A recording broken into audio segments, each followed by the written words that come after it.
बिस्मिल्लाहिर्रहमानिर्रहीम। हमने क्लास में लास्ट टाइम जो हमारी क्लासेस हो रही थी छुट्टियों से पहले, तो उसमें हमने ईयर मॉडल तक क्लास में पढ़ लिया था। हमारा जो एक अहम टॉपिक था नॉर्मलाइजेशन, वो हमारा बाकी था, जबकि ईयर मॉडल तक हमने क्लास में चीज़ें डिस्कस कर ली थी। ईयर मॉडल तक हमने डिस्कस किया था, क्लास में भी हमने काफ़ी दफ़ा जिक्र किया। जो डेटाबेस डिज़ाइन प्रोसेस है उसमें यूज़र से रिक्वायरमेंट लेने से लेकर और उन रिक्वायरमेंट्स की बेस पर ईयर मॉडल के ज़रिए हम एक चार्ट बना लेते हैं, एक नक्शा बना लेते हैं। उस नक्शे को देखकर फिर सारी डेटाबेस डेवलप की जाती है। जैसा कि ईयर मॉडल में जो हमारे पास एंटिटीज़ होंगी, एक ईयर डायग्राम जो हम बनाएंगे पूरे सिस्टम की, उसमें जो एंटिटीज़ होंगी तो वो हमारे बन जाएंगे टेबल्स। उतने टेबल्स बन जाएंगे उन्हीं नामों के, और वही टेबल्स बन जाएंगे। हर एंटिटी के जो एट्रीब्यूट्स होते हैं वो उन टेबल्स के कॉलम्स बन जाएंगे। उसमें जो यूनिक वैल्यूज़ होती हैं वो प्राइमरी की बन जाएंगे। और ईआर मॉडल को ही देखकर जो जो एंटिटीज़ आपस में लिंक्ड होती हैं, जिनका रेफरेंस होता है, तो वो उन टेबल्स को हम प्राइमरी फॉरेन की के रिलेशनशिप के ज़रिए लिंक कर देते हैं। तो इस तरह जो ईयर डायग्राम है हमारे पास, वो एक नक्शा होता है, उसको देखकर हम एक डायग्राम, एक डेटाबेस क्रिएट कर लेते हैं।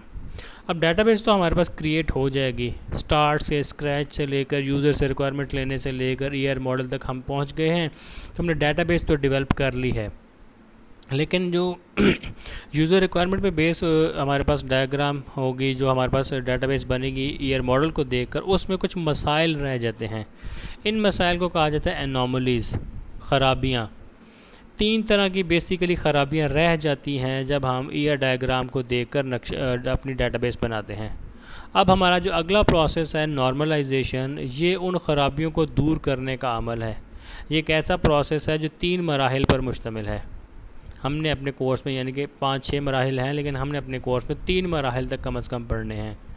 पहले हम बात कर लेते हैं ख़राबियाँ क्या रह जाती हैं जो ईआर मॉडल में होती हैं। ईआर मॉडल के देख कर जो डायग्राम बनाई जाएगी उसमें 3 तरह की ख़राबियाँ पाई जाएंगी। पहले वाली ख़राबी कहलाती है इंसर्शन एनोमली, दूसरे वाली कहलाती है डिलीशन एनोमली, और तीसरे वाली कहलाती है मॉडिफिकेशन एनोमली। ये 3 तरह के मसाइल रह जाएंगे अगर हम नॉर्मलाइजेशन का प्रोसेस अप्लाई नहीं करेंगे। तो बेसिकली जो नॉर्मलाइजेशन क्यों हम अप्लाई करते हैं, एनोमलीज दूर करने के लिए। पहली एनोमली इंसर्शन एनोमली क्या है? द इंसर्शन एनोमली अगर when a new record is inserted in the relation, in this anomaly the user can not insert a fact about an entity until he has an additional fact about another entity। इससे पहले जो हमने keys का topic पढ़ा था उसमें primary की भी पढ़ लिया था और फॉरेन की भी पढ़ लिया था। फॉरेन की डेफिनेशन दोबारा रिपीट करता हूँ। प्राइमरी की तो सबको पता होती है, किसी टेबल में प्राइमरी की डेफिनेशन है किसी टेबल में मौजूद वो कॉलम जो यूनिक वैल्यूज़ प्रोड्यूस करे, उसको हम प्राइमरी की का दर्जा दे देते हैं, और प्राइमरी की किसी भी टेबल में एक ही होती है। अब फॉरेन की क्या है? एक ऐसा कॉलम जो किसी एक टेबल में तो प्राइमरी की का दर्जा रखता था, एक ऐसा कॉलम जो एक टेबल में, लेट सपोज कोई एक कॉलम था रोल नंबर का, जो स्टूडेंट के टेबल में प्राइमरी की का दर्जा रखता है, लेकिन वही कॉलम किसी दूसरे टेबल में भी मौजूद हो और वहाँ पर वो प्राइमरी की ना हो, आम सिंपल कॉलम हो, तो दूसरे टेबल में हम उस कॉलम को फॉरेन की कहेंगे। एक ऐसा कॉलम जो एक टेबल में प्राइमरी की था वो दूसरे टेबल में एज अ नॉन प्राइमरी की एग्जिस्ट करे, तो दूसरे टेबल में हम उसको फॉरेन की कहते हैं। अब ये एनोमली मैं दोबारा से रिपीट करता हूँ। अब हम इसमें ये कह रहे हैं कि जब भी हमने फॉरेन की वाले टेबल में कोई वैल्यू इंसर्ट करनी होगी, उसके लिए ज़रूरी है कि उससे मुतल्लिका रिकॉर्ड प्राइमरी की वाले टेबल में मौजूद हो। फ़र्ज़ करें कि स्टूडेंट के टेबल में जो रोल नंबर वाला कॉलम था उसमें 1 से लेकर 10 तक रोल नंबर जो थे उनका रिकॉर्ड हमारे पास मौजूद था। स्टूडेंट के टेबल में जहाँ रोल नंबर प्राइमरी की था वहाँ की बात कर रहा हूँ कि वहाँ पर 1 से लेकर 10 तक हमारे पास रोल नंबर्स मौजूद थे। अब जो लाइब्रेरी के टेबल में रोल नंबर का column as a non primary की मौजूद है, या जिसे हम फॉरेन की कह रहे हैं, तो ज़रूरी है कि फॉरेन की वाले टेबल में वही वैल्यूज़ आएँ जो प्राइमरी की में थी। इसका मतलब ये हुआ कि अगर हमने लाइब्रेरी वाले टेबल में फॉरेन की वाले टेबल में रोल नंबर 11 का डाटा अगर ऐड करना है, तो ज़रूरी है कि रोल नंबर 11 का डाटा पहले स्टूडेंट के टेबल में मौजूद हो। रोल नंबर 12 का डाटा ऐड करना है तो ज़रूरी है कि 12 का डाटा पहले प्राइमरी की वाले टेबल में मौजूद हो। 13, 14, 15 कोई भी ऐसा रोल नंबर कि जिसकी वैल्यू हमने फॉरेन की में ऐड करनी है, ज़रूरी है कि वो पहले प्राइमरी की में मौजूद हो। ये लाइन दोबारा पढ़ता हूँ। The user can not insert a fact about an entity. हम फॉरेन की वाले टेबल में वो वैल्यू एंटर नहीं कर सकते अनटिल हमारे पास एक एडिशनल फैक्ट या एक्स्ट्रा चीज़ें मौजूद हों जो हम प्राइमरी की वाले टेबल में एंट्री कर सकें। तो ये जो मसला है कि हम फॉरेन की वाले टेबल में डायरेक्ट एंट्री नहीं कर सकते, बल्कि हमने फॉरेन की वाले टेबल में एंट्री करनी है कोई नहीं, तो ज़रूरी है कि पहले वो प्राइमरी की वाले टेबल में मौजूद हो। अच्छा, इसके अलावा दूसरी जी डिलीशन एनोमली। अब ये क्या कहती है, in this anomaly the deletion of fact about an entity automatically deletes the facts of another entity. अब यहाँ पर ये कहा जा रहा है कि अगर हम फॉरेन की वाले टेबल में से कोई रिकॉर्ड डिलीट करेंगे तो उससे मुतल्लिका रिकॉर्ड प्राइमरी की वाले टेबल में से भी डिलीट हो जाएगा। फ़र्ज़ करें कि लाइब्रेरी में रोल नंबर 7 जो था उसने कोई किताब इशू करवाई हुई थी, तो उसकी किताब जब वापस आ गई है तो हम अगर रोल नंबर 7 से मुतल्लिका एंट्री डिलीट करना चाहें लाइब्रेरी वाले फ़ॉरेन की वाले टेबल में से, तो क्या होगा, हम तो डिलीट कर रहे हैं फ़ॉरेन की वाले टेबल में से, लेकिन उसकी वजह से ऑटोमेटिकली स्टूडेंट वाले टेबल में से रोल नंबर 7 का सारा डाटा डिलीट हो जाएगा। हालांकि हम चाहते नहीं थे, हम तो सिर्फ फ़ॉरेन की में से डिलीट करना चाहते हैं, लेकिन प्राइमरी की में से भी डिलीट हो रहा है। तो ये जो मसला है इसको कहा जाता है डिलीशन एनोमली। तीसरी वाली देखें, मॉडिफिकेशन एनोमली। इसमें ये होता है कि अगर हम modification and specific value requires modification in all records, कि अगर हम फ़र्ज़ करें कि स्टूडेंट टेबल में जो रोल नंबर वाला कॉलम था जो प्राइमरी की था, ये 3-4 टेबल्स में जब फ़ॉरेन की मौजूद है, लाइब्रेरी में भी मौजूद है, एग्ज़ाम्स में भी मौजूद है, किसी और टेबल में भी मौजूद है, प्राइमरी की वाला जो कॉलम स्टूडेंट था रोल नंबर था वो 3-4 टेबल में ऐसा फ़ॉरेन की मौजूद है। अब क्या होगा, अब हम ये कहते हैं कि अगर हम स्टूडेंट वाले टेबल में उसका रोल नंबर लेट सपोज 7 का मोबाइल नंबर अपडेट करना चाहें, जो पहले 0345 था अब वो हम उसको 0321 करना चाहें, तो वो सिर्फ एक ही टेबल में चेंज होता है। डिलीट करते वक्त फ़ॉरेन की में से जो डाटा डिलीट कर रहे थे वो ऑटोमेटिकली प्राइमरी की में से भी डिलीट हो रहा था, तो ये मसला था। मॉडिफिकेशन एनोमली में ये मसला है कि हम चाहते ये हैं कि हम एक जगह पर डाटा अपडेट करें, मॉडिफाई करें, तो वो सारी जगह जहाँ जहाँ वो डाटा रिपीट हो रहा है ऑटोमेटिकली सारी जगह वो अपडेट हो जाए, लेकिन ऐसा होता नहीं है। तो पता ये चला कि डिलीशन एनोमली में डाटा का ऑटोमेटिकली डिलीट हो जाना मसला था, मॉडिफिकेशन में ऑटोमेटिकली अपडेट ना होना ये मसला है। हम चाहते हैं कि मॉडिफाई हो जाए ऑटोमेटिकली जहाँ जहाँ वैल्यू रिपीट हो रही है, लेकिन होती नहीं है। डिलीट में हम चाह रहे थे ना डिलीट हो, वहाँ हो जाती थी। ये 3 एनोमलीज़ हमारे पास मौजूद हैं, इंसर्शन एनोमली, डिलीशन एनोमली और मॉडिफिकेशन एनोमली। इन 3 एनोमलीज़ को रिमूव करने के लिए एक प्रोसेस है जिसे हम कहते हैं नॉर्मलाइजेशन, डेटाबेस नॉर्मलाइजेशन या डाटा नॉर्मलाइजेशन। इसकी हमारे कोर्स में 3 स्टेजेस हैं, first normal form, second normal form और थर्ड नॉर्मल फॉर्म। अब इसमें मैं वीडियो की लेंथ क्योंकि ज़्यादा लंबी ना हो जाए, ज़्यादा डिटेल में नहीं जा रहा है, इसके जो पर्पसेस हैं ये आप खुद से रीड करेंगे, कैरेक्टरिस्टिक्स रीड करेंगे। मैं जो प्रोसेस है, जो पेपर में चीज़ें आती हैं, मैं वो आपको बताता हूँ। अब हमारे पास 3 स्टेजेस होती है नॉर्मलाइजेशन की। कोई भी टेबल जो हमारे पास हमने क्रिएट कर लिया है ER मॉडल को देखते हुए, अब उस टेबल को हमने नॉर्मलाइज करना है। पहली नॉर्मलाइजेशन, फर्स्ट नॉर्मल फॉर्म इंतहाई आसान है। अब ये इसमें क्या क्या चीज़ें होती हैं। फ़र्स्ट नॉर्मल फॉर्म एक ये कहा जाता है, जैसा हमारे पास ये सामने टेबल एक गिवन है। अब इस नॉर्मल फॉर्म में ये हमारे पास जो सामने टेबल गिवन है, ये हमारा पहला टेबल है जो नॉर्मलाइज नहीं है। तो पहली नॉर्मलाइजेशन की जो फॉर्म है इसकी कंडीशन होती है एटॉमिसिटी। एटॉमिक वैल्यूज़ का होना, एटॉमिसिटी का होना, ये फर्स्ट नॉर्मलाइजेशन में हम अचीव करना चाहते हैं। नॉर्मलाइजेशन की पहली फॉर्म में हम एटॉमिसिटी अचीव करना चाहते हैं। अब ये एटॉमिसिटी क्या है, एटॉमिसिटी कहते हैं। अब ये डेफिनेशन को उसको रीड करते हैं।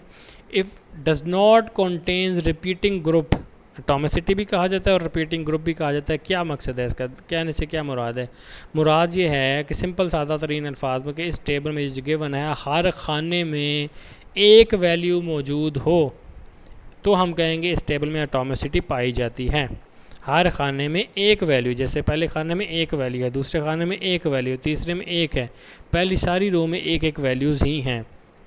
दूसरी रो में देखें, पहले खाने में एक वैल्यू है, दूसरे खाने में 3 वैल्यूज़ हैं, 113, 179, 204। तीसरे खाने में भी 3, आगे फिर 3, फिर 1, फिर 1, फिर 1, बाकी सारी 1। तो हर खाने में, हर सेल में एक वैल्यू को होना, इसको एटॉमिसिटी कहा जाता है। नॉर्मलाइजेशन की पहली फॉर्म ये चाहती है कि जो टेबल नॉर्मलाइज करना है उसके हर खाने में एक वैल्यू मौजूद हो, एक से ज़्यादा मौजूद ना हो। ये हमें एग्जाम्पल टेबल गिवन है, इसमें हम चाहते हैं हर खाने में एक वैल्यू मौजूद हो। अच्छा, अब नहीं है तो क्या करें, कैसे इसको हम, ये अननॉर्मलाइज टेबल था तो नॉर्मलाइज कैसे करें? इंतहाई आसान सोल्यूशन है, शॉर्टेस्ट तरीका बता रहा हूँ। पहली रो में हम देखेंगे कि पहली रो में किसी भी सेल में, पहली रो के किसी भी सेल में मैक्सिमम कितनी वैल्यूज़ हैं। पहली रो के हर सेल को देखें तो एक ही वैल्यू मौजूद है, ठीक है, ये तो हमारे पास एटॉमिसिटी मौजूद है, रिपीटिंग ग्रुप नहीं है। दूसरी रो के किसी भी खाने में मैक्सिमम कितनी वैल्यूज़ मौजूद हैं, पता चला कि दूसरी रो के किसी भी खाने में मैक्सिमम 3 वैल्यूज़ मौजूद हैं, मैक्सिमम 3 वैल्यू। दूसरी रो के किसी भी खाने में मैक्सिमम हम देख रहे हैं ज़्यादा से ज़्यादा कितनी वैल्यूज़ हैं, वो 3 है। अब हमने क्या करना है, दूसरी रो को 3 वैल्यूज़ मौजूद थी तो दूसरी रो को पकड़ के इसकी 3 रोज़ बना देनी है। इसको हमने 3 रोज़ में स्प्लिट कर देना है, 3 रोज़ में स्प्लिट करना है। जैसा कि मैं आपको करके दिखाता हूँ, यहाँ से अगर हमारे पास पेंसिल आ जाए, ये देखें,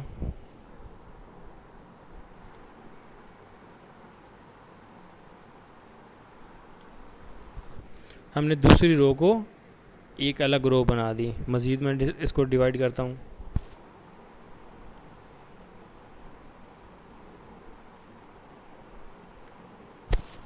अब हमने जो दूसरी रो थी उसको 3 खानों में डिवाइड कर दिया है, क्योंकि किसी भी सेल में ज़्यादा से ज़्यादा वैल्यूज़ की तादाद 3 थी तो हमने दूसरी रो को स्प्लिट करके 3 बना दी हैं। ठीक हो गया। अब हमने क्या करना है, अब यहाँ पर देखें कि दूसरे खाने में जहाँ 3 वैल्यूज़ थी, अब ये सारे 3 सेल बन गए हैं। तीसरे में 3 वैल्यूज़ से 3 सेल बन गए, चौथे में भी 3 वैल्यूज़ से 3 सेल बन गए। मसला वहाँ पर है, जैसे पहला खाना है, यहाँ पर अब हमारे पास ऊपर वाला खाना भी खाली है, नीचे वाला खाना भी खाली है। जहाँ एक एक वैल्यू थी वहाँ एक एक खाना खाली रह गया है, जहाँ एक एक वैल्यू थी वहाँ एक एक खाना खाली। तो इस पर क्या करें, वहाँ पे क्या लिखेंगे, तो वहाँ पर वही जो वैल्यू थी मौजूद थी उसको उतनी दफ़ा रिपीट कर देंगे। जैसे यहाँ पहले खाने में 35 लिखा था, यहाँ पर भी 35 लिख देंगे और यहाँ नीचे भी 35 लिख देंगे। अब यहाँ पर आगे चलें तो ये हमारे पास जो अगला खाना है जहाँ पर मज़ीद हमने देखा है कि एक ही हमारे पास वैल्यू है तो उसको रिपीट कर देंगे 3 दफ़ा। 32 एक दफ़ा लिखा हुआ था, 3 दफ़ा रिपीट कर देंगे। 44 एक दफ़ा लिखा था, 3 दफ़ा। लाहौर एक दफ़ा लिखा, 3 दफ़ा रिपीट कर देंगे। तो इस तरीके से हमने ये सब वैल्यूज़ को रिपीट कर देना होता है। हम देखते हैं कि किसी भी रो के किसी भी खाने में मैक्सिमम कितनी वैल्यूज़ हैं, उस रो को उतने खाने में स्प्लिट किए। जैसे अगली रो है, इसकी किसी भी रो, इसके किसी भी सेल में एक एक वैल्यू ही है तो हम मज़ीद स्प्लिट नहीं कर सकते। आखिरी चौथी रो देखें तो इसके किसी भी सेल में मैक्सिमम वैल्यूज़ की तादाद 2 है तो हमने चौथी रो को 2 में स्प्लिट करना है।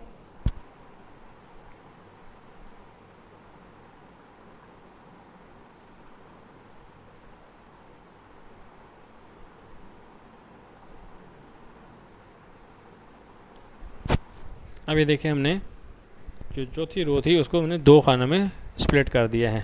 अब देखें, यहाँ पर पहले खाने में 77 लिखा हुआ तो ये 77 नीचे भी रिपीट हो जाएगा।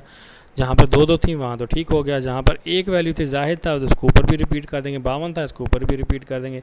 यही काम उन्होंने इस टेबल में किया हुआ है। ये देखें, यहाँ पर पहली रो को उन्होंने छोड़ दिया, 21 वाली वैसे थी। दूसरी रो को उन्होंने 35 3 दफ़ा रिपीट किया, 50 एक दफ़ा, ये सिंगल रो ही थी। 77 उन्होंने 2 दफ़ा रिपीट कर दिया।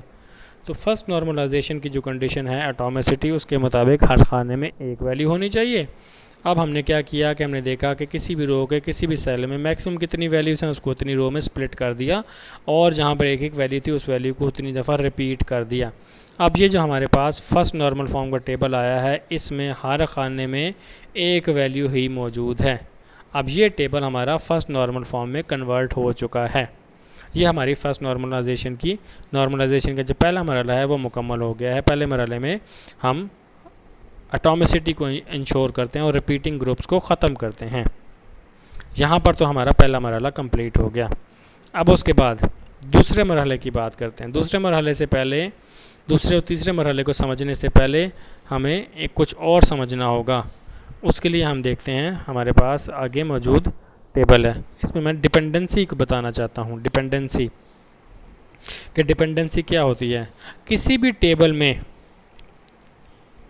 जब हमारे पास कोई एक इन्फॉर्मेशन दूसरी इन्फॉर्मेशन से ड्राइव हो रही हो, यानी कि कोई एक बात पता हो तो दूसरी बात का पता चलाया जा सके।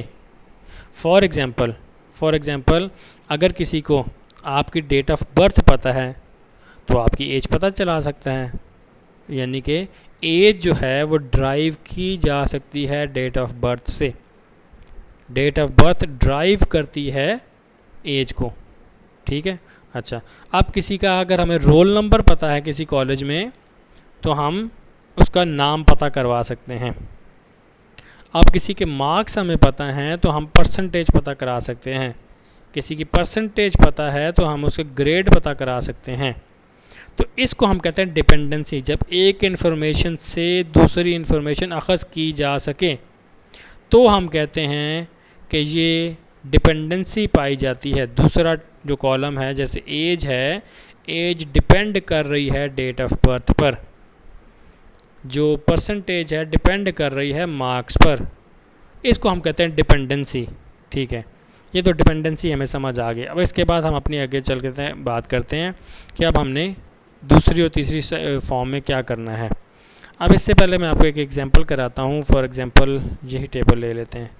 ये टेबल हमारे पास मौजूद है। इस टेबल में हम देखेंगे कौन सा कॉलम किस पर डिपेंड करता है।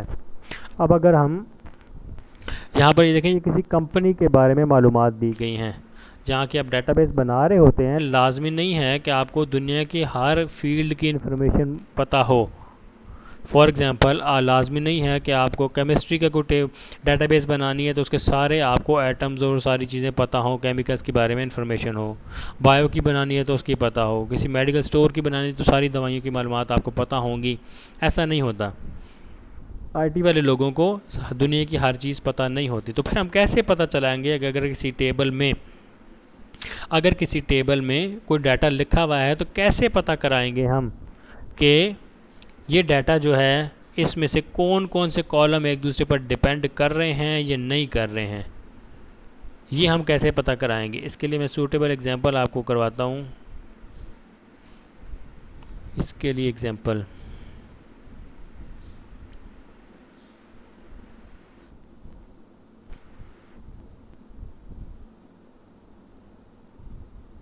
अच्छा,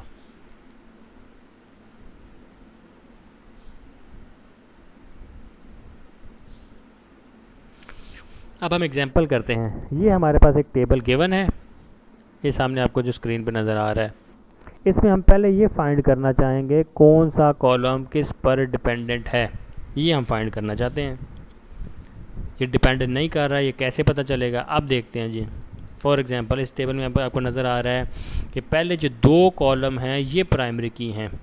मजमुआ जो है ये प्राइमरी की है, कंपोजिट प्राइमरी की है यानी कि। अब मैं आपको दिखाता हूँ। फॉर एग्ज़ाम्पल ये स्किल नंबर जो है इसको मैं चेक कर रहा हूँ, स्किल नंबर को। अब मैं देखना चाह रहा हूँ कि क्या स्किल कैटेगरी डिपेंड करती है स्किल नंबर पर। क्या स्किल कैटेगरी डिपेंड कर रही है स्किल नंबर पर, या दूसरे अल्फाज में स्किल नंबर ड्राइव कर रहा है स्किल कैटेगरी को। कैसे पता चलेगा। अब जिस कॉलम को हमने चेक करना होता है, हम देखेंगे यहाँ पर स्किल नंबर हम देखना चाहते हैं ये ड्राइव कर रहा है दूसरे कॉलम को या नहीं। तो हम अब देखेंगे कि स्किल नंबर में लिखी हुई हर वैल्यू के जवाब में अगर स्किल कैटेगरी से कंसिस्टेंट जवाब आए, जो कुछ भी वो जवाब आएगा, जो कंसिस्टेंट जवाब आए, तो हम कहेंगे कि स्किल नंबर ड्राइव कर रहा है स्किल कैटेगरी को। अगर फॉर एग्जांपल, पहले करते हैं एग्जांपल, स्किल नंबर है, अब यहाँ से मैं कहता हूँ 113, स्किल नंबर से पुकारता हूँ 113, स्किल कैटेगरी से जवाब आता है सिस्टम, ठीक हो गया। मैं दोबारा से पुकारता हूँ 113, दोबारा भी जवाब सिस्टम ही आता है। तो पता चला कि स्किल नंबर से जो कुछ पुकारा जा रहा है, दूसरी तरफ से जवाब कंसिस्टेंट आ रहा है। मैं 179 पुकारता हूँ, जवाब टेक्स्ट आता है। मैं आखिर पे जाकर दोबारा 179 पुकारता हूँ, फिर भी जवाब टेक्स्ट आता है। तो पता चला कि अब 179 पे टैक्स है, 179 पे टैक्स है, 179 पे टैक्स है, 148 पे कंसल्टिंग है, 204 पे ऑडिट है। मैं जो वैल्यू पुकारता हूँ स्किल नंबर की, उसके जवाब में स्किल कैटेगरी से जो जवाब आएगा वो कंसिस्टेंट है। 113 एक दफ़ा कहा तो भी सिस्टम जवाब आया, 113 दूसरी दफ़ा कहा तो भी सिस्टम जवाब आया। इसका मतलब ये है कि स्किल नंबर ड्राइव कर रहा है स्किल कैटेगरी को। अब हम डाटा देख के डिसाइड कर रहे हैं। अब कब डिपेंड नहीं करेगा, जैसे कि हम अकाउंट नंबर को ले लेते हैं। अब हम देखते हैं क्या अकाउंट नंबर ड्राइव करता है स्किल कैटेगरी को। देखते हैं, मैं जब यहाँ से 21 पुकारता हूँ अकाउंट नंबर से, स्किल कैटेगरी से जवाब सिस्टम आता है, ठीक है। मैं 35 पुकारता हूँ तो भी जवाब सिस्टम आता है। इसमें कंफ्यूज नहीं होना, इसमें आपने कंफ्यूज नहीं होना। मैं कह रहा हूँ कि यहाँ पर आप 21 पुकारा तो भी जवाब सिस्टम है, 35 पुकारा तो भी जवाब सिस्टम, ये कोई मसला नहीं है। ये मसला नहीं है कि दो वैल्यूज़ पुकारें और सेम जवाब, ये मसला नहीं है। मसला जब होगा कि जब हम सेम वैल्यू पुकारें और जवाब डिफरेंट आए। डिफरेंट वैल्यूज़ पुकारने पे जवाब सेम आए, कोई बात नहीं, ये मसला नहीं है। सेम वैल्यू पुकारने पे जवाब डिफरेंट, जैसा कि 21 पुकारा तो सिस्टम आया, 35 पहली दफ़ा पुकारा तो उन्होंने कहा सिस्टम, 35 दोबारा पुकारा तो उन्होंने कहा टैक्स, 35 दोबारा पुकारा उन्होंने कहा ऑडिट। ये मसला है। 35 में 3 दफ़ा रिपीट कर रहा हूँ, तीनों दफ़ा डिफरेंट जवाब आ रहा है, कंसिस्टेंट जवाब नहीं आ रहा। 50 पुकारता हूँ टैक्स, 77 पुकारता हूँ, एक दफ़ा वो कहते हैं कंसल्टिंग, फिर 77 पुकारता हूँ तो कहते हैं टैक्स। अब पता ये चला same value multiple time repeat करने पर दूसरे कॉलम से जवाब डिफरेंट आए, तो इसका मतलब है कि अकाउंट नंबर ड्राइव नहीं कर रहा स्किल कैटेगरी को, स्किल नंबर ड्राइव कर रहा है स्किल कैटेगरी को, ठीक है। अब ये मैंने आपको तरीका बताया, इस तरीके से जैसे हम चेक कर लेते हैं। फॉर एग्जांपल एक आधी और एग्जांपल मैं कर देता हूँ आपके लिए कि हम देखना चाहते हैं कि स्किल नंबर ड्राइव कर रहा है अकाउंट एज को, अकाउंटेंट की एज को ड्राइव कर रहा है या नहीं। 113 पुकारता हूँ, वहाँ पर 52 वहाँ पर 55 लिखा हुआ है। फिर 113 पुकारता हूँ तो वहाँ से 32 जवाब आता है। सेम वैल्यू दो दफ़ा पुकारने पर जवाब डिफरेंट आया, तो पता चला 179 पुकारता हूँ तो 32 कह रहे हैं, 179 पुकारता हूँ तो 40 कह रहे हैं, 179 पुकारता हूँ तो 52 कह रहे हैं। पता चला कि हमारे पास जब हम स्किल नंबर से कोई वैल्यू दो दफ़ा पुकारें हैं तो अकाउंटेंट एज में जवाब डिफरेंट आ रहा है, तो इसका मतलब है स्किल नंबर ड्राइव नहीं कर रहा अकाउंटेंट एज को। ये तो पहले मैंने आपको बता दिया कि डिपेंडेंसी क्या होती है और उसको चेक करने का तरीका क्या है। अब हम अपने टॉपिक की तरफ लौटते हैं, जिसमें अभी अब तक हमने फर्स्ट नॉर्मल फॉर्म को देख लिया। अब सेकंड नॉर्मल फॉर्म की बात करते हैं। सेकंड नॉर्मल फॉर्म की ये कंडीशन होती है कि अगर किसी टेबल में, जैसे यहाँ पर इस टेबल में, अगर किसी टेबल में कंपोजिट प्राइमरी की हो तो होना ये चाहिए कि तमाम नॉन की एट्रीब्यूट्स, ये सारे नॉन की एट्रीब्यूट्स हैं। ये दो प्राइमरी की वाले एट्रीब्यूट हैं जिनके कंपोजिट प्राइमरी की, और ये सारे रेड वाले नॉन की एट्रीब्यूट। तमाम नॉन की एट्रीब्यूट्स कंपोजिट की के मजमूए से ड्राइव होने चाहिए, किसी एक पार्ट से ड्राइव नहीं होने चाहिए। अगर हम कहें कि इस टेबल में ये दो कॉलम मिलकर शराकत दारी में इस टेबल के मालिक हैं, ये सारे मिलकर शराकत दारी में इस टेबल के मालिक हैं, ये दोनों इस टेबल के कंबाइंड ओनर्स हैं, तो तमाम नॉन की एट्रीब्यूट्स को इन दोनों पर डिपेंड करना चाहिए। ऐसा ना हो कि कोई कॉलम ऐसा हो जो कि एक ही कॉलम से अखज़ हो जाए। जैसे अभी हमने देखा स्किल कैटेगरी, वो तो सिर्फ स्किल नंबर से ही पता चल रहा है, वो तो सिर्फ स्किल नंबर पर डिपेंड कर रहा है। स्किल कैटेगरी का अकाउंटेंट नंबर से तो कोई ताल्लुक़ नहीं है। अब इसी तरह से प्रोफिशेंसी, अब हमने देखा अकाउंटेंट एज है, बाकी सारे जो भी कॉलम नॉन की एट्रीब्यूट्स हैं उनको प्राइमरी की के मजमूए पर डिपेंड करना चाहिए, किसी एक पार्ट पर डिपेंड नहीं करना चाहिए। अगर हमारे पास टेबल में ऐसे कॉलम्स मौजूद हैं जो पार्ट ऑफ द प्राइमरी की किसी एक हिस्से से ही अखज़ हो जाते हैं, हमें दोनों बातें नहीं बतानी पड़ती, एक ही बात बताने से वो अखज़ हो जाते हैं, तो फिर हम कहेंगे इस टेबल में पार्शियल डिपेंडेंसी पाई जाती है। पार्ट पर डिपेंड कर रहे हैं तो हम कहते हैं पार्शियल डिपेंडेंसी पाई जाती है। हमें सेकंड नॉर्मल फॉर्म के अकॉर्डिंग पार्शियल डिपेंडेंसी नहीं चाहिए, हमें फुल डिपेंडेंसी चाहिए। फुल डिपेंडेंसी चाहिए। फुल डिपेंडेंसी क्या होगी? फुल डिपेंडेंसी वो सिचुएशन होगी कि जब तमाम नॉन की एट्रीब्यूट मुकम्मल की पर डिपेंड करें, होल की पर डिपेंड करें, पार्ट पर डिपेंड ना करें, एक ही इन्फॉर्मेशन से वो अखज़ ना हो जाए, दोनों पता बातें चलाएं तो वो आगे चलकर अखज़ हो, तो इसको हम कहेंगे फुल डिपेंडेंसी। जब तमाम नॉन की एट्रीब्यूट फुल की पर डिपेंड करें तो ये फुल डिपेंडेंसी है। जब तमाम नॉन की एट्रीब्यूट्स में से कुछ ऐसे कॉलम हों जो पार्ट ऑफ द प्राइमरी की से अखज़ हो जाएं तो इसको हम कहेंगे पार्शियल डिपेंडेंसी है। तो सेकंड नॉर्मल फॉर्म की कंडीशन के लिए हमें पार्शियल डिपेंडेंसी को ख़त्म करना है और फुल डिपेंडेंसी को लाना है। ये हमने काम करना है। Partial dependency second normal form के मुताबिक ख़त्म करनी है, फुल डिपेंडेंसी लानी है। अब क्या करेंगे? अब हम देखेंगे इसी तरह जैसे मैंने आपको बताया है कि ये सारे हम आपने कॉलम चेक करने हैं, बारी बारी चेक करने हैं कि कौन सा कॉलम किस पर डिपेंड करता है। अब जैसे अभी हमने किया था अकाउंटेंट एज, वो तो हमने देखा था अकाउंटेंट एज तो स्केल नंबर पर डिपेंड नहीं कर रहा।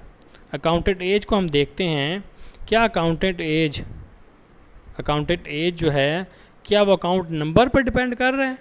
21 पुकारते हैं, अकाउंटेंट एज 55 जवाब आता है, ठीक है। 35 पुकारते हैं, 32 जवाब आ रहा है। फिर 35 पुकारते हैं, फिर 32 जवाब आ रहा है। फिर 35 पुकारते हैं तो फिर 32 जवाब आ रहा है। इसका मतलब ये हुआ कि अकाउंटेंट नंबर जो है ये ड्राइव कर रहा है अकाउंटेंट एज को। अकाउंटेंट एज को हमने अगर अखज़ करना है तो इसके लिए अकाउंटेंट नंबर ही काफ़ी है, स्केल नंबर का होना ज़रूरी नहीं है। तो इसका मतलब ये है कि इस टेबल में पार्शियल डिपेंडेंसी पाई जाती है। इस तरीके से आपने चेक करना है कौन सा कॉलम किस पर डिपेंड कर रहा है या नहीं कर रहा, ठीक है। अब इस मकसद के लिए यहाँ पर उन्होंने एग्जांपल सॉल्व की हुई है, जैसा कि उन्होंने बताया हुआ है कि उस टेबल में फिर उसके बाद होगा क्या, हमने देखना होता है कौन सा कॉलम किस पर डिपेंड कर रहा है और उसका सलूशन क्या है। फिर अगर किसी टेबल में पार्शियल डिपेंडेंसी पाई जाती है जैसे इस टेबल में पाई जाती है, फिर सलूशन क्या है? बहुत ही आसान सलूशन है, जो जिस पर डिपेंड कर रहा है उसको उसके साथ अलग टेबल में ले जाएं। जैसा कि यहाँ पर अकाउंटेंट नंबर पर ये सारे कॉलम जो थे, ये सारे कॉलम जो हैं ये अकाउंटेंट नंबर पर डिपेंड कर रहे थे, तो हमने उस एक टेबल को तोड़कर दो टेबल बनाए जिसमें जो कॉलम्स अकाउंटेंट नंबर पर डिपेंड कर रहे थे वो अलग कर दिए, जो कॉलम स्किल नंबर पर डिपेंड कर रहे थे वो अलग कर दिए, जो कॉलम दोनों पर डिपेंड कर रहे थे, प्रोफिशेंसी ऐसा कॉलम था जो एक से अखज़ नहीं होता था, दोनों का पता होना ज़रूरी, तो जो दोनों पर डिपेंड कर रहे थे उसको दोनों के साथ अलग कर दिया। तो ये हमारे पास सेकंड नॉर्मल फॉर्म है जिसमें हमने देखना होता है कि पार्शियल डिपेंडेंसी तो नहीं है। अगर पार्शियल डिपेंडेंसी होगी तो इसका मतलब है आपने जो जिस पर डिपेंड कर रहा है उसको उसके साथ अलग कर दिया। इसके लिए आपको थोड़ी सी प्रैक्टिस करनी होगी। सिमिलरली अगर हम जाएं ट्रांजिटिव डिपेंडेंसी की तरफ, ये भी आसान है, इसमें मुश्किल नहीं है। ट्रांजिटिव डिपेंडेंसी क्या होती है? अच्छा, मैं एक और बात बता दूँ, पहले हमने फ़र्स्ट नॉर्मल फॉर्म की, हमारा टेबल ये जो था ये फ़र्स्ट नॉर्मल फॉर्म में कन्वर्ट हो गया। सेकंड नॉर्मल फॉर्म के लिए दो शराइत हैं। पहली शर्त तो ये है कि वो टेबल फ़र्स्ट नॉर्मल फॉर्म में मौजूद हो, तब वो फर्स्ट सेकंड नॉर्मल फॉर्म के लिए क्वालिफाई करेगा। किसी टेबल के सेकंड नॉर्मल फॉर्म के में आने के लिए ज़रूरी है दो बातें। पहला कि वो फर्स्ट नॉर्मल फॉर्म में मौजूद हो, दूसरी बात यह है कि उसमें पार्शियल डिपेंडेंसी ना पाई जाए। इसी तरह जो थर्ड नॉर्मल फॉर्म है उसके लिए भी दो शराइत हैं कि टेबल पहले, थर्ड नॉर्मल फॉर्म के लिए टेबल पहले सेकंड नॉर्मल फॉर्म तक आ चुका हो। उसके बाद हम आगे देखेंगे कि उसमें ट्रांजिटिव डिपेंडेंसी तो नहीं है।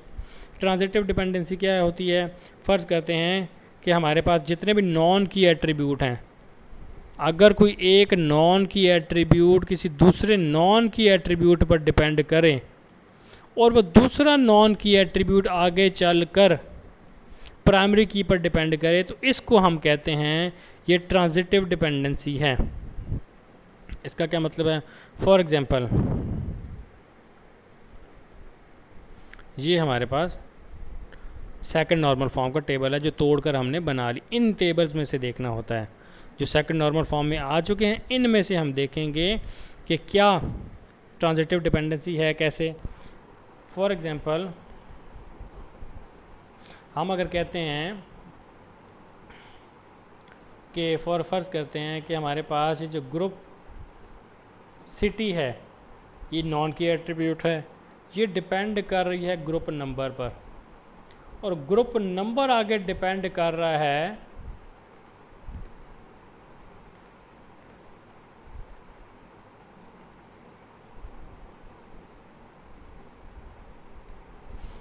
अब यहाँ पर देखें ट्रांजिटिव डिपेंडेंसी किस तरह है। फर्ज करते हैं ग्रुप सिटी भी नॉन की एट्रीब्यूट है, ग्रुप नंबर भी नॉन की एट्रीब्यूट है, की एट्रीब्यूट प्राइमरी की एक ही है।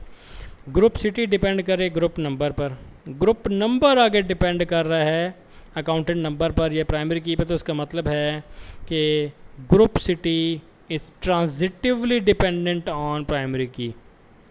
Group city is not directly dependent on primary key, group city is transitively किसी हवाले किसी ज़रिए से होकर प्राइमरी की पर डिपेंड कर रही है।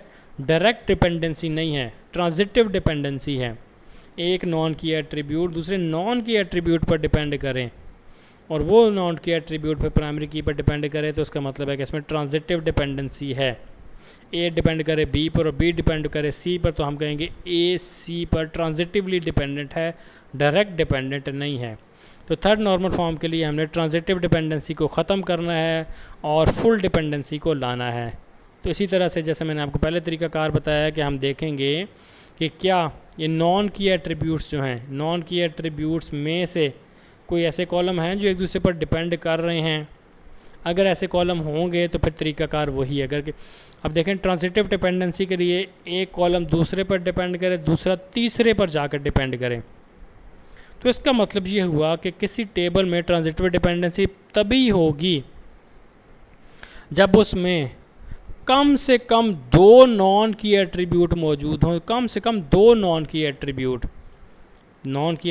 मौजूद दो होंगे तो वो ही एक दूसरे पर डिपेंड करेगा और फिर दूसरे वाला प्राइमरी की पर डिपेंड करेगा।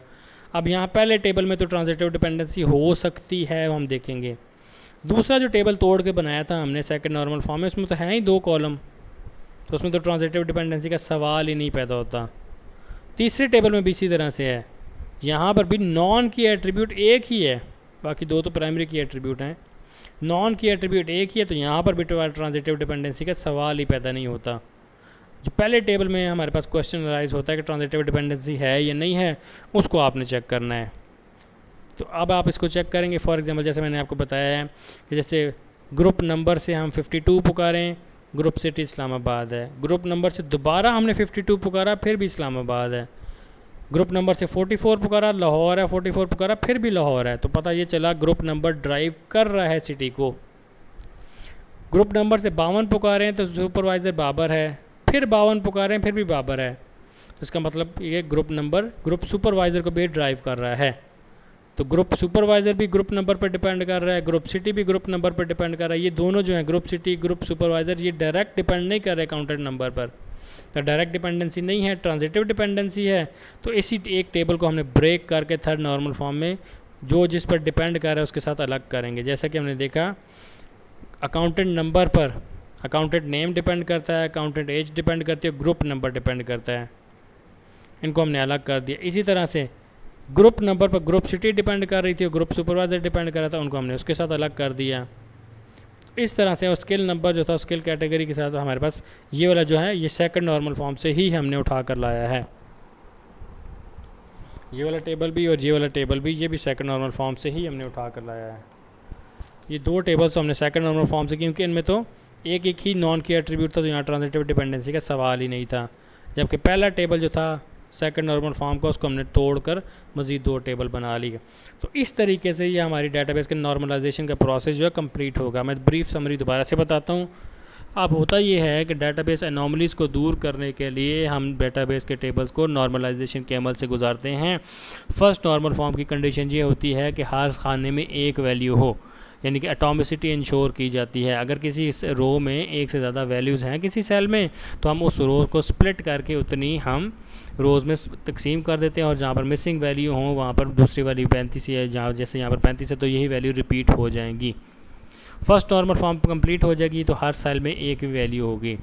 सेकंड नॉर्मल फॉर्म के लिए हम देखेंगे कि हमारे पास टेबल में फुल फंक्शनल डिपेंडेंसी हो, पार्शियल डिपेंडेंसी ना हो, यानी कि तमाम नॉन की एट्रीब्यूट्स प्राइमरी की के मजमूए से अखज़ हों, एक पार्ट पे ना डिपेंड करें। अगर हमारे पास प्राइमरी की कोई ऐसी है जो सिंगल कॉलम ही है, वहाँ पर किसी ऐसे टेबल में जहाँ पर सिंगल कॉलम प्राइमरी की हो, वहाँ पर वो table automatically second normal form में क्वालिफाई कर जाता है, क्योंकि पार्शियल डिपेंडेंसी का सवाल ही कंपोजिट की वाले टेबल में आता है।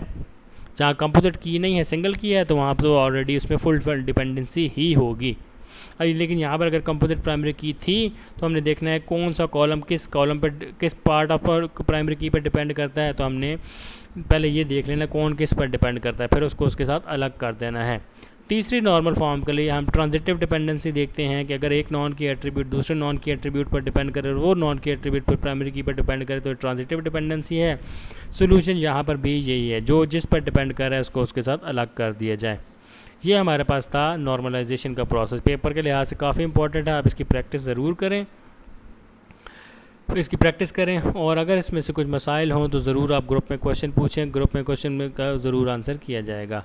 तो आप इसकी प्रैक्टिस जारी रखें, अपनी बुक से एग्जांपल देख लें और इसकी प्रैक्टिस करें और फिर मुझसे क्वेश्चन पूछें।